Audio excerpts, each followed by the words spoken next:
Bhairava Kala Bhairava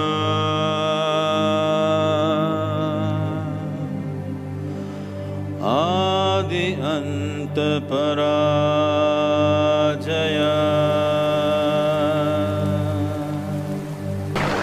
Bhairava Kala Bhairava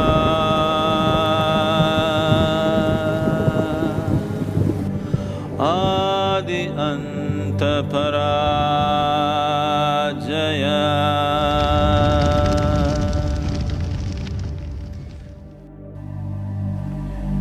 It is in time that we exist. It is in time that we were born. It is in time that we will die. If a human being understands the significance of time, the rules of time, the laws of time, the dharma of time, and is in tune with the dharma of time,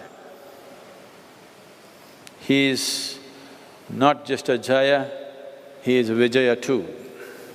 He makes it here and he makes it elsewhere. One who is not in tune with the dharma of time, he will get crushed and crumpled by the process of life. Life is just a play of time. The ancient sages of this nation, the ancient seers and yogis of this region looked at time with enormous attention.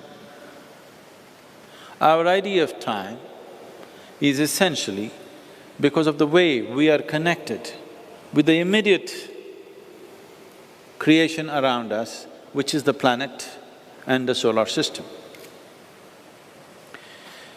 Today, as we sit here, we call this the night because the planet is rotating.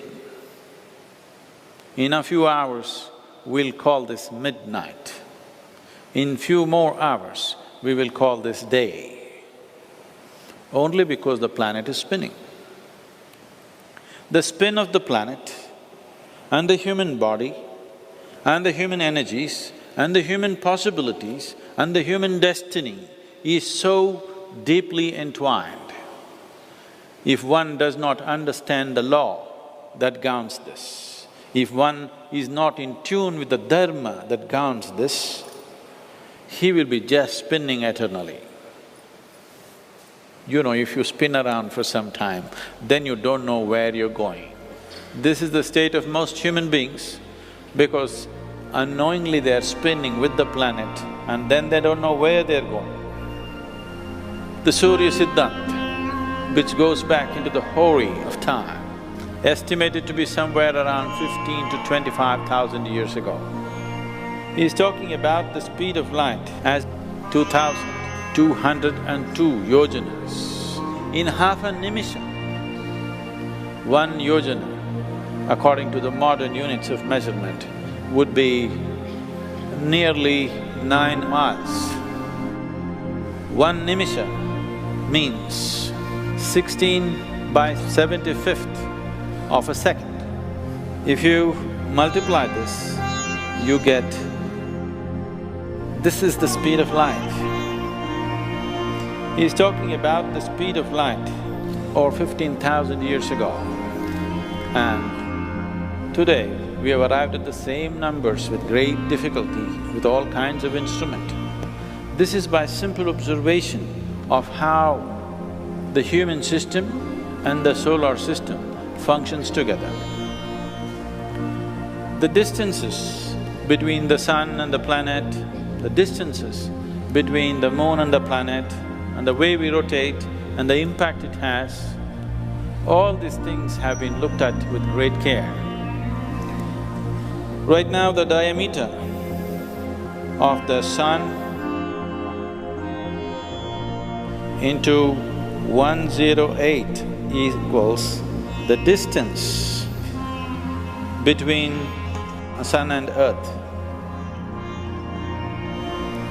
This is today's measurement, it goes exactly like that. The diameter of the moon into 108 equals the distance to the earth. You know why we put 108 beads in you must have lost quite a few of them by now. Out of sync. Like this I can go on with all kinds of fabulous figures. The most important thing is how the making of the time and the making of the human body are so deeply connected. If you know the planet is round and it has a slightly tilted orbit, if you take this orbit and as it travels, as it spins, here it forms a circle. To form this circle, today we know it takes 25,920 years. This is the time taken. This tilt mainly happens because of the gravitational pull of the moon over the earth. And for it to exert that pressure continuously to get this axis to form a circle, it takes this many years. And that many years is called as the one cycle of Yugas. 25,920 by 60, because 60 is the number of minutes, 60 is also the number of heartbeats you should have if you are healthy, will turn out to 432. 432 is a number that comes up in various cultures, the Norse culture, the ancient Jewish culture, the Egyptian culture, the Mesopotamian culture, and very much here is 432. Why this 432 is, your heart beats 60 times a minute. If you're in a state of excitement, it may be doing more. If you are in a good health and in good condition, it beats 60 times. So 60 times into 60, it's 3,600 into 24 would be 86,400. This is what it would be. If you divide this by 2, if you leave this out, it's again 432.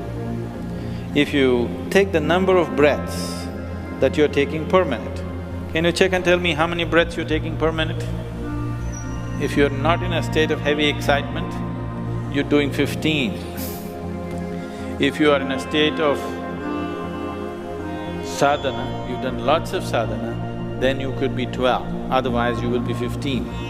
So, 15 breaths per minute means into 60 per hour, that is 924, that is 21,600.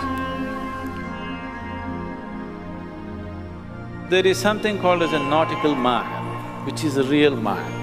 That means, when I say the real mile, it has something to do with the planet and the way it is.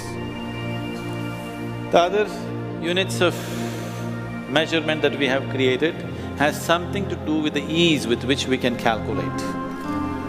So 1 nautical mile literally means, you know there are 360 degrees in a circle, all of you know this. So upon the planet, there are 360 degrees. If this is the planet, if this is the equator, there are 360 going up like this.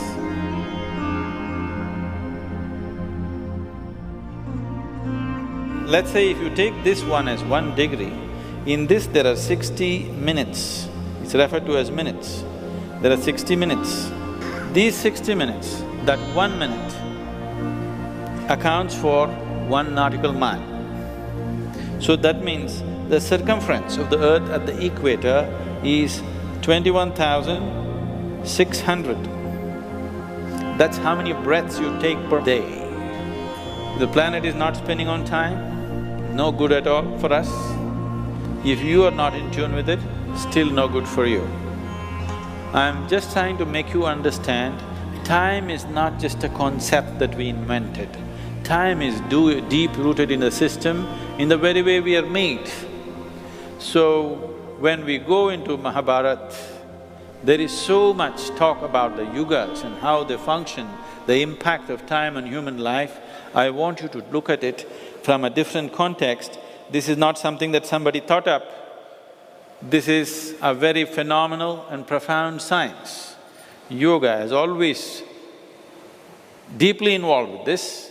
It is just that we don't believe in propounding theories about it, but by practice we are trying to attune the body to the times and spaces of the creation the way it is. Because without being in tune with this, you don't get very far. If you are not riding the time, you will live a mediocre life, probably a very suffering life. Only if you are riding the time, you will live an extraordinary life, which is what a human being and the human brain is designed for. If you look at the orbit of the planet is here. In the yogic astronomy, we divide this orbit into 27 segments called nakshatras. Each of these divide into 4 equal sectors called padas or steps, marking the 108 steps that the sun and the moon take through heaven. These 27 positions of the sun in relation to the earth plays a significant role upon the planet. These 27 represent the phases of the moon, from a Paurnami to Amavasya and from Amavasya to Paurnami. There are 27 segments. So as the planet is travelling, let us say from this nakshatra to this nakshatra, what is happening is the little moon is making its half a circle. As it goes to the next one, it completes the cycle, and as this is happening, the human cycles within the human body are responding and corresponding to that.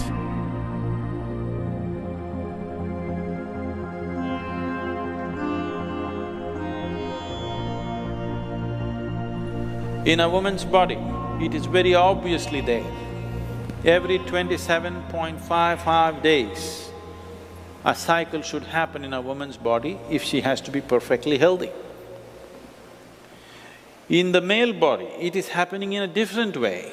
It is not so obvious and so manifest, but it is happening in a different way, and the cycle is of a larger span, because if it's a larger span and men don't have much arithmetic capabilities, they don't count. When was my last cycle? That is mainly because of arithmetic problems, but otherwise this is happening. This is happening all the time in the solar system. This is happening in the larger universe with relation to the solar system, and it is happening in this. So Pinda and Andanda, the microcosm and the macrocosm, both are playing the same game. But you tell me, who should play whose game? If you think the macrocosm is going to play your game, you will waste your life. If you play their game, your life will be greater beyond your expectation. Now Mahabharata, you need a certain context within yourself. This is a story which happened a little over 5,000 years ago. 3140 BC, the war ended. And 3102 BC, Krishna left his body. When the war ended, in about 3 to 4 months' time, the Kali Yuga began. When I say the Kali Yuga, in the movement of the solar system, I'm not talking about the movement of the planet. Now the solar system, here we are a solar system, our sun is here, and we are all around. This itself is moving in the universe. This movement takes 25,920 years to complete this cycle. So, the larger star which is here inside this, the exact location, we do not know whether it is located centrally or somewhere to the side.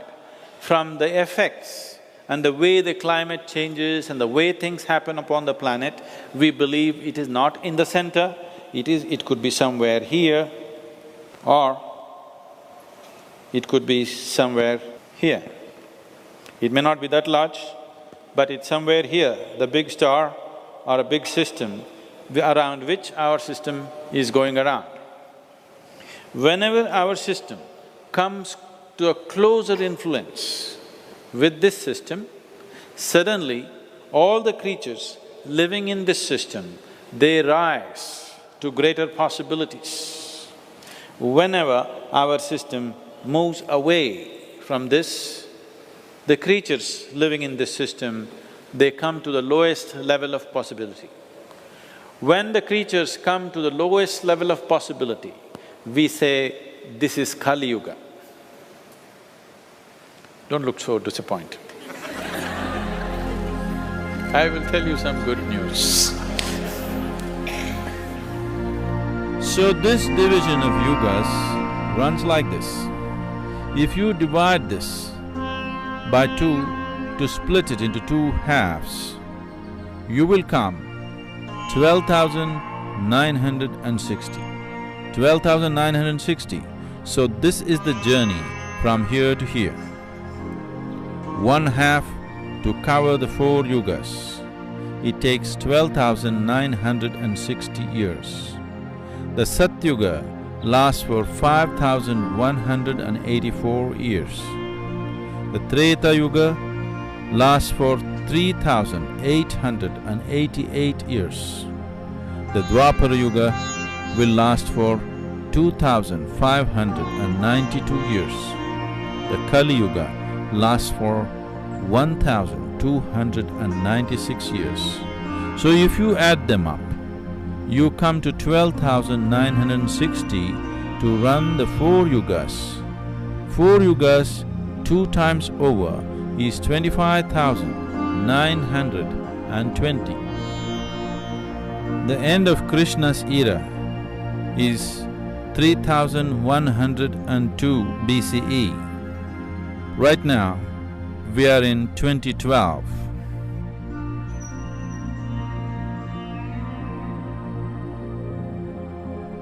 That means this is 5,114 years since Krishna's era ended.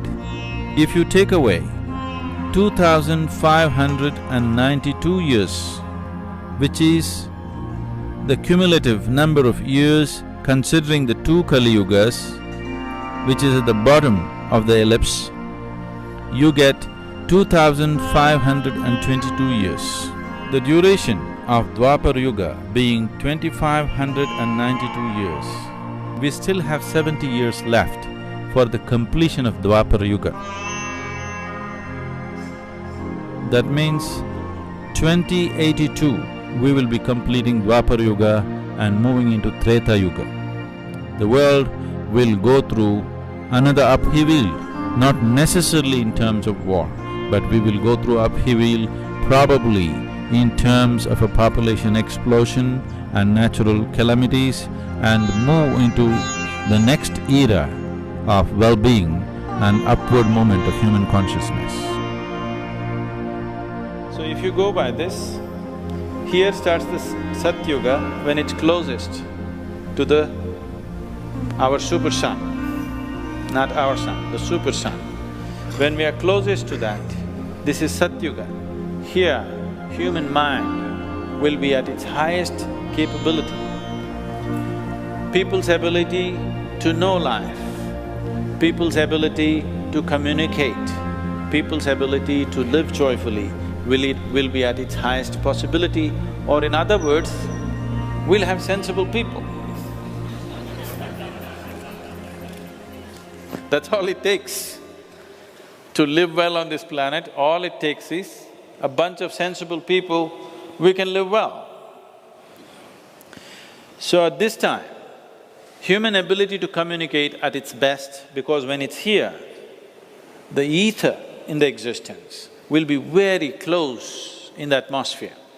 Right now, the etheric sphere of the planet is risen to a certain point.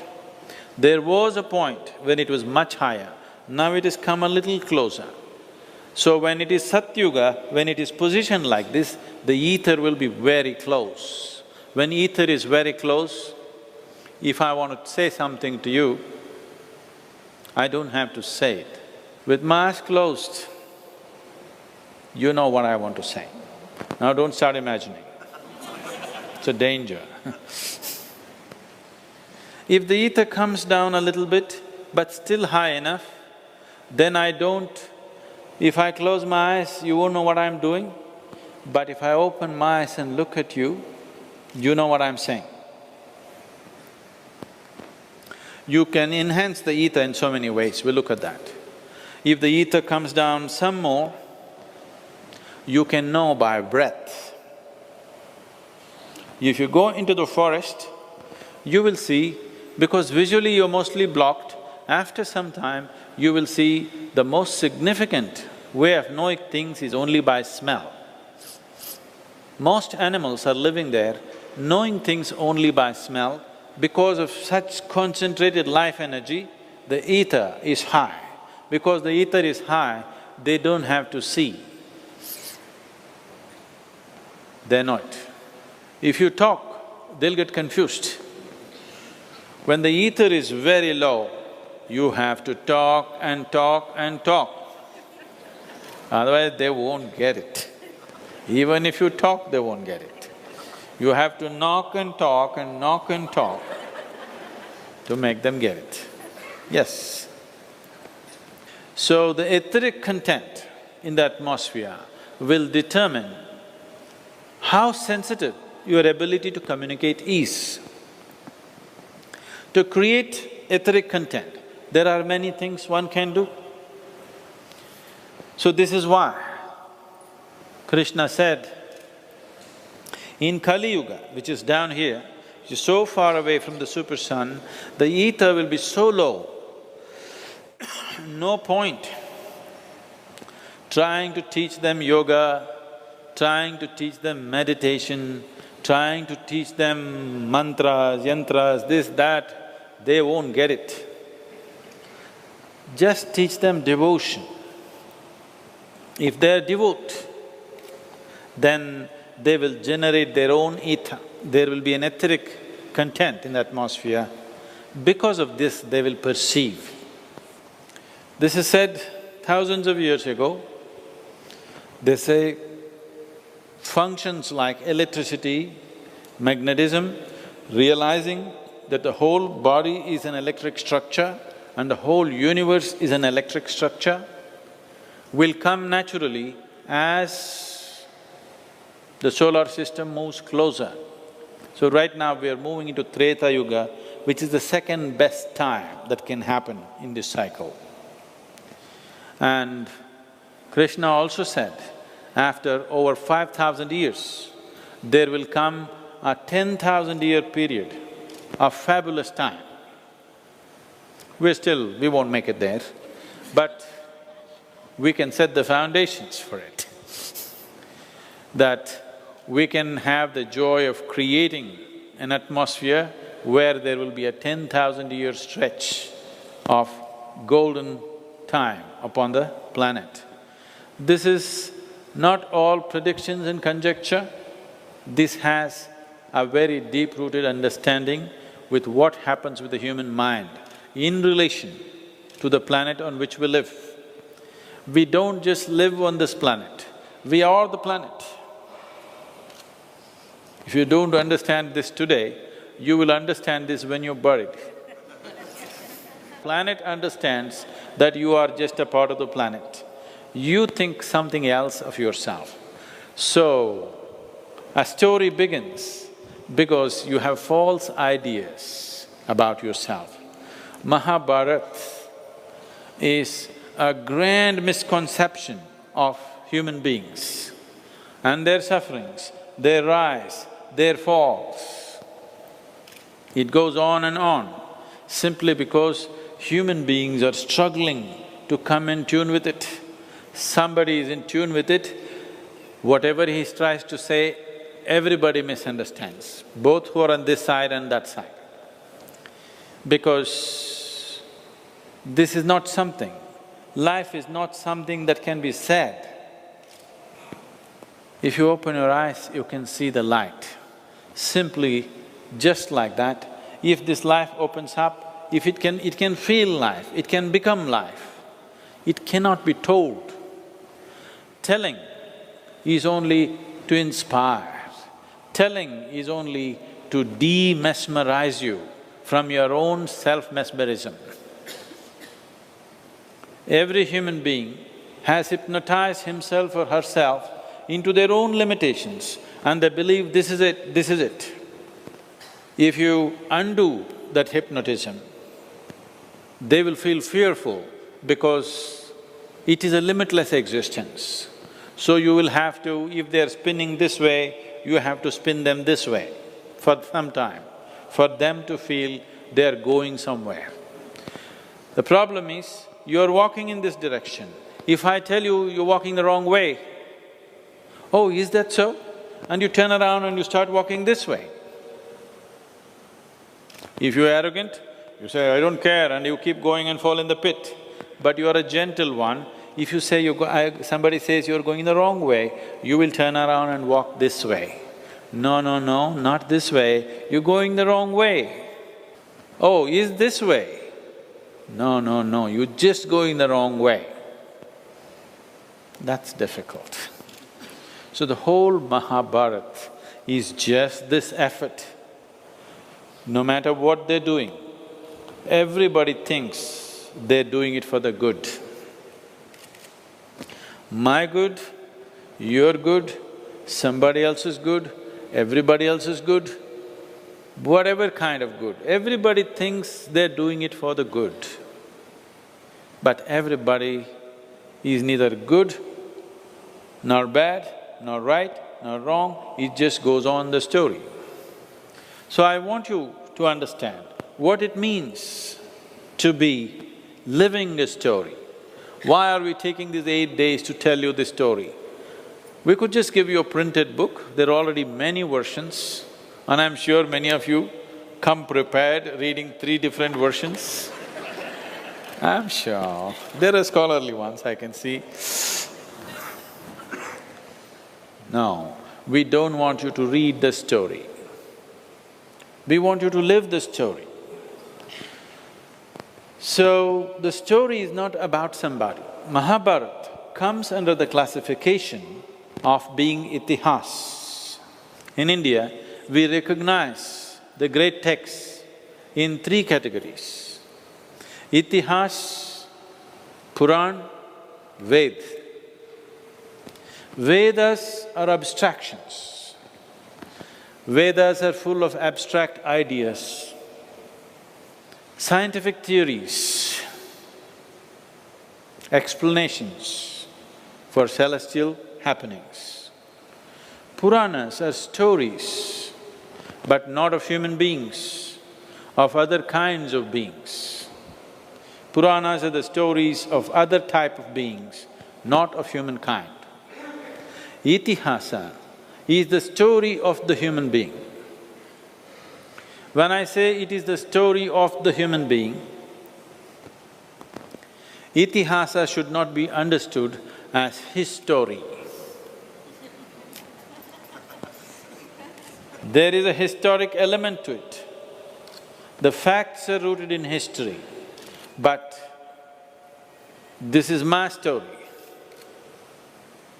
If it is his story, what meaning to your life?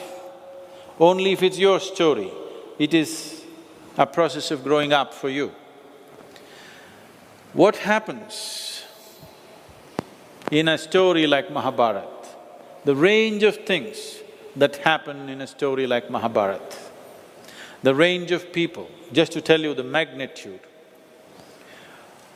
The first version of Mahabharata that was written down by Ganapati himself had 100,000 verses. When Vyasa wanted to tell the story and somebody had to write it down, he found no better chronicler than Ganapati himself. But Ganapati is bored of this scholarship business. He said, see, once I start writing, you should not even give a moment's gap. If I write this word, the next word should be already on. If you hesitate, I will leave and go. The project is off. You must keep telling the story in such a way that I should never have a break. Are you ready? So Vyasa said, fine, because this story is not something that I'm going to make up, this story is living in me. It will just find expression. Only thing is, you should not write a single word that you do not understand. They made a deal. They made a very clever deal. And he narrated the story, these 100,000 verses which depict over a few thousand characters. These characters are not guest appearances. Each one of them, from their birth to death, all aspects of their life, their childhood, their marriage, their asceticism, their sadhana, their conquests, their miseries, their joys and their death, and for most of them, their previous lives and their next lives, in enormous detail. Putting Odyssey and Iliad together, this is about 7 times longer than that. Did anybody last through Odyssey and Iliad? Did anybody manage to read through this, the Latin version? Most people won't last, they will just somewhere. By the time they read the introduction, they feel scholarly enough to give it up. So this is 7 times longer than that. So definitely we will not be trying to cover the story as story is,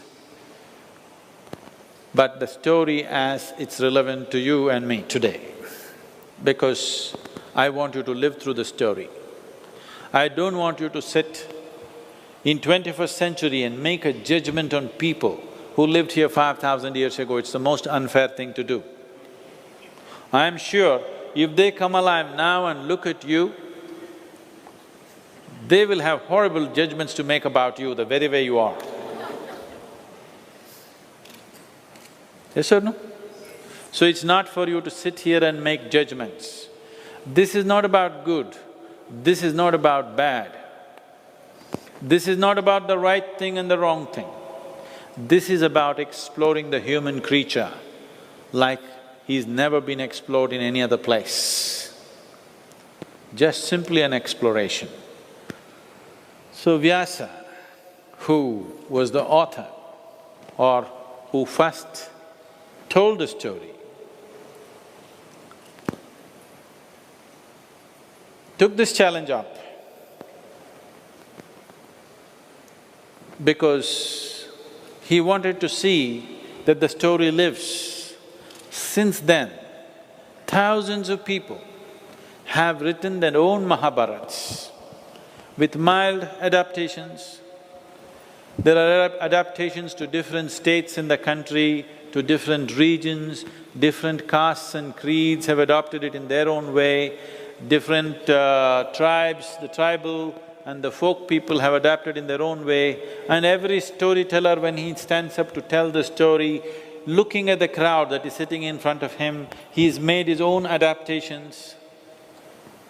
But the story is not contaminated with adaptations, it is only enriched with adaptations, because the beauty of all these people in these 5,000 years has been, nobody ever contaminated the story by trying to judge it.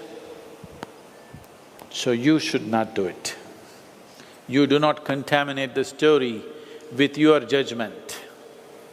Oh, who is the good guy, who's the bad guy in this? That's not how it is. These are just people. This dharma and adharma is not about right and wrong. This dharma and adharma is not about good and bad. It is not some kind of code of conduct for a king or a priest or the citizenry. It is a law that if you grasp it, it will allow you to move towards truth or untruth. This is what dharma and adharma is. So the story is a very powerful spiritual process. If you live the story, if you judge the story, it is a tremendous possibility for confusion in your life, because after this you will not know what's good, what's bad, what to do in your life, what not to do in your life, whether to live in the family or go to the jungle, whether to fight a war or not to fight a war. If you just live the story, you will understand dharma means that which allows you to make this living process a stairway to the divine. Otherwise, you make this living process a spiral to hell. People are using it that way. People are using the process of living as a spiral to hell.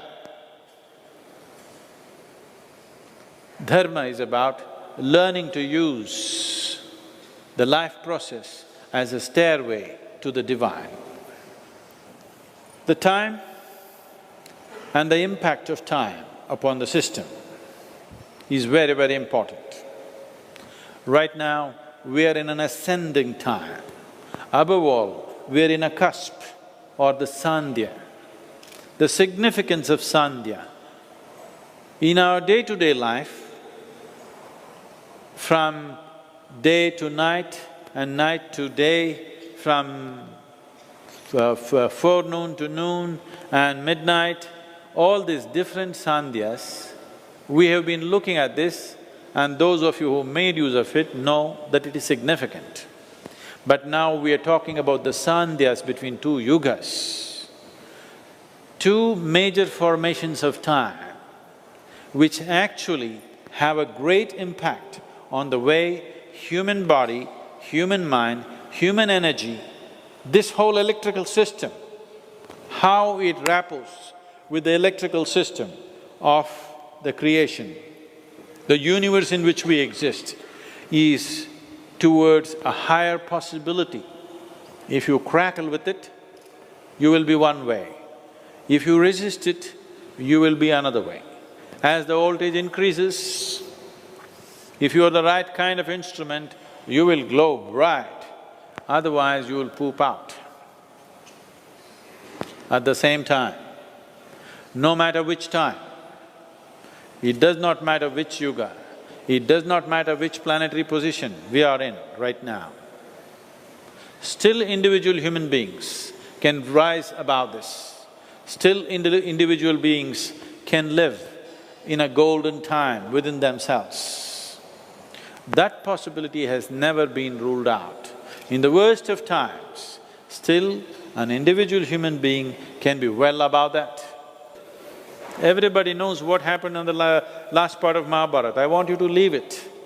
I want you to live through it, because the beauty of the story and the beauty of your life, if you want to explore the beauty of your life, you have to explore the beauty of the story like this.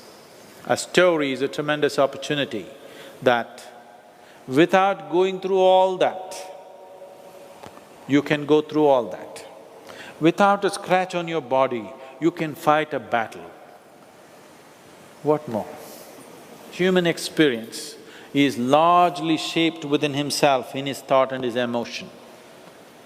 the more he becomes available to an etheric sphere, the more he is in an energy space, his ability to shape his experience becomes better and better because the outside atmosphere is sensitive to it. Just now, Adi Yogi is sitting here in full flow, no better place, and he will not interfere. Even in Mahabharata, he was just there. People went to him, whoever asked for whatever, he gave them. You asked for a boon, you got it. Tomorrow your enemy went and asked for a boon, he got it. Now you will think, is this my God?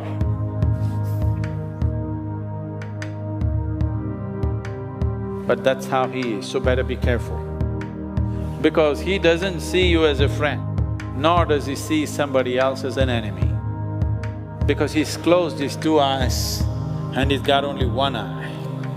So he can't distinguish who is who. Whoever comes with the right sense of receptivity, he gets it. You know, it is a part of the tradition that anywhere, if you want to create the right kind of atmosphere, the first thing that you do is light a lamp. Yes? Of course, because of all these problems that we are having, our nails are long and it's polished. We can't do this, so we put an electric light. But those of you who light a lamp, how many of you light a lamp every day? Whoa, whoa, good. If you light a lamp and simply be there, don't believe in any damn god, just light a lamp and sit there. Does it make a difference? It need not be dark, it need not be visual aid, but do you notice it makes some kind of a difference? Because the moment you light a lamp, once the flame is on, around the flame, not the flame itself, around the flame, a certain etheric sphere will naturally happen. So where there is an etheric sphere, there communication will be better. So you want to talk to God, you want to create the ambience first.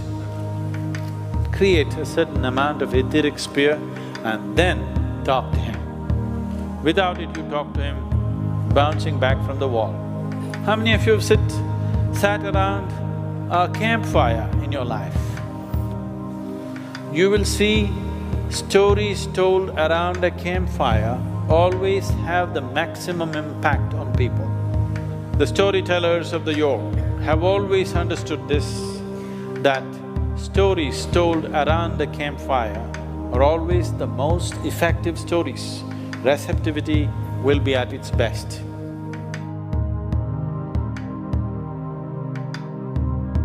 We will create a situation that you are at the best of receptivity,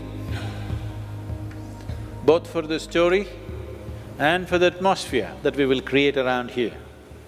For this, we will go through a certain meditation. Hopefully, if time permits, we want to do this every evening so that it builds up that etheric content around you. If you're meditating enough, it will get taken care of.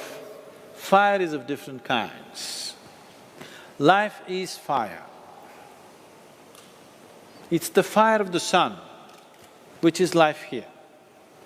That fire can manifest in the system as Jataragni. Are you hungry? Are you hungry?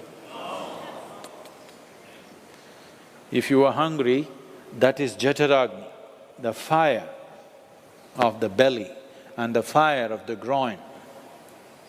If Jataragni is on and if this is fulfilled, only then the groin fire will burn. One who has not eaten is not bothered about sexuality. Only one who is eating well is concerned about these things. So these are the two same things. This is called as Jataragni. If you transform this, Agni means fire. If you transform this, it can become Chittagni. You became intellectually sharp, suddenly you have lost interest in sexuality, food, and everybody is interested in what's cooking, who is going there, who is going here. You are not interested because your intellectual fire is on. Have you noticed this? At least in somebody. So this is known as Chittagni. Once Chittagni is on, you will have to remind them when to eat. You have to remind them, you're married, man, your wife is waiting, you better go home. Should I? Just one more thing. Because Chittagni is on. This Chittagni can be transformed into Bhutagni. Bhutagni means elemental fire is on. A yogi is on elemental fire. You have heard of yogis going underground and being buried for some time, breathless, heartbeatless, yogis consuming this, that, consuming mercury, consuming venom, all these things, just to show off that they're yogis. Because if you are not, you will be dead. Unless your Bhutagni is on, you can't play with the elements. There is something else called Sarvagni. We will not go to that right now. These three dimensions, Jataragni, everybody has to some extent. Chittagni, if it becomes intellectually on. Intellect is like fire. If it's on, it's really like fire, it lights up your space. Do you see, even in the comic books and other things, somebody got an idea like a light bulb. Because when the intellectual fire is on, suddenly there is light. You can even make it heat because the fire is on. Now, if you have the elemental fire on, it is cool, but it's as hot as the sun. This is cool fire. This is of a different nature. Once you know the elemental fire or the Bhutagni, you have mastery over the life process. You will choose how to be born, how to live, how to die or not die. Here in Mahabharata, you will face these three kinds of people. People who are just burning immense Jataragni, wanting to eat, wanting to possess, wanting to copulate, wanting to conquer, immense Jataragni, big people. And you will find some other people with phenomenal Chittagni. Their intellect is such, they're able to see things that nobody else can see right now. Their intellect is such that they're seeing things what people will see 1,000 years later. What ordinary people will see 1,000 years later, they're seeing it now because Chittagni is on. There are other people who have Bhutagni, who have complete mastery over their life. When to be born, how to be born, how to live, when to die, even the very choice of life and death has come into their hands. These three types of people you will meet, don't judge them. All of them have a role to play. It is just that, along with the story, I would like you to make the use of this opportunity. If we can transform this Jataragni into Chittagni, Chittagni into Bhutagni. So we will do a simple… Now these days, whenever I say simple, people are looking at me disapprovingly, okay. You say simple and then you say… Okay. A a basic form of bhuta shuddhi, which can bring a certain amount of bhutagni into you. The beauty of having bhutagni in you is, if you are on bhutagni, on an elemental fire, you don't have to light a lamp in your life, you don't have to do a yajna or a homa, you don't have to worship, you don't have to enter a temple. I'm not saying you should not, I'm saying you need not. Because once the elemental fire is on, your existence itself, you will see Krishna moving and playing between these three things. When he wants to be Jataragni, he is all out Jataragni. He eats and fights and loves like nobody else. When he wants to be Chitagni, he is totally that, a visionary beyond compare. When he wants to be Bhutagni, he is absolute about that. So he will play all the three fields. I want you to at least touch all the three fields a little bit at least. Shall we make an attempt?